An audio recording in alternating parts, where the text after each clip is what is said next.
नमस्कार दोस्तों, आपका हमारे YouTube चैनल पर स्वागत है। दोस्तों, आज हम कामिका एकादशी कथा सुनेंगे।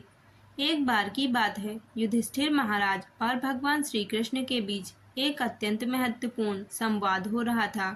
युधिष्ठिर भगवान श्री कृष्ण से पूछते हैं, पुरुषोत्तम, आपकी कृपा से मैंने देवशयनी एकादशी का महत्व जाना।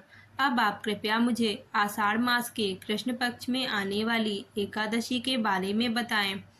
युधिष्ठिर महाराज का प्रश्न सुन भगवान श्री कृष्ण मुस्कुराए और बोले, राजन, एक समय जीवों के कल्याण के लिए नारद जी ने यह प्रश्न अपने पिता ब्रह्मा जी से किया था।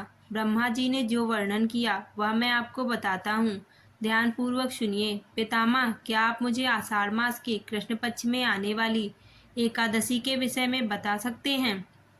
हाँ वत्स, आषाढ़ मास के कृष्ण पक्ष में आने वाली एकादशी कामिका एकादशी है। इसकी महिमा इतनी दिव्य है कि इसके श्रवण मात्र से अश्वमेघ यज्ञ का फल प्राप्त होता है।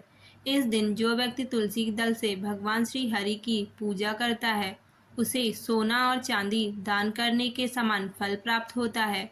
कामिका एकादशी के दिन तुलसी पूजन का विशेष महत्व है। इस दिन भगवान केशव को नव अंकुरित तुलसी मंजरी अर्पित करनी चाहिए।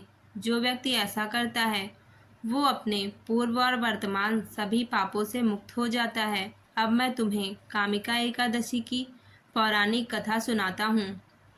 ध्यान पूर्वक सुनो। एक समय धर्मध्वज राजा की पुत्री के रूप में तुलसी अवतरित हुई थी। उस समय भगवान नारायण की तपस्या हेतु अनेकों तीर्थ स्थानों में भ्रमण कर रही थी।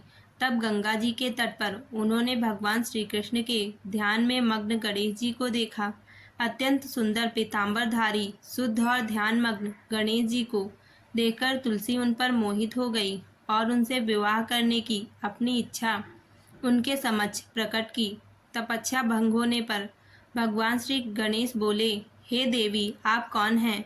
आपके यहाँ आगमन का क्या कारण है? क्या आप नहीं जानती कि तपस्वियों का ध्यान भंग करना पापजनक होता है? तब तुलसी जी ने कहा, मैं राजा धर्मध्वज की कन्या हूँ और योग्य पति प्राप्त करने हेतु यहाँ तपस्या करने आई हूँ।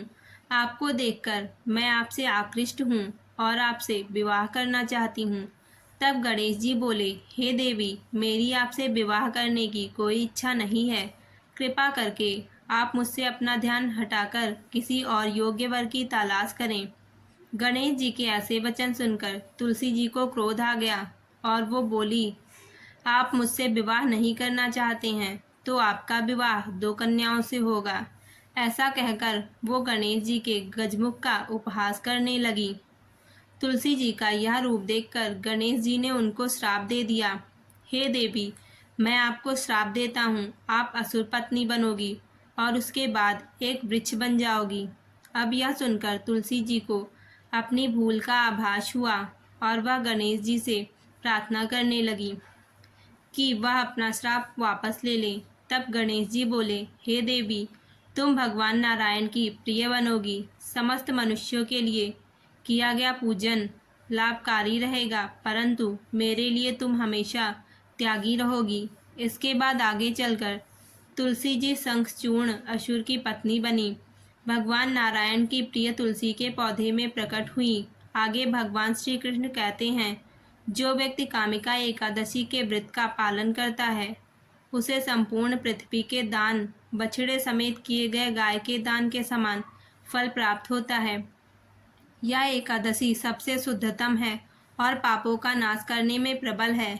जय श्री हरि विष्णु। दोस्तों, आपको वीडियो कैसी लगी कमेंट करें, वीडियो को लाइक करें, चैनल को सब्सक्राइब करें। धन्यवाद।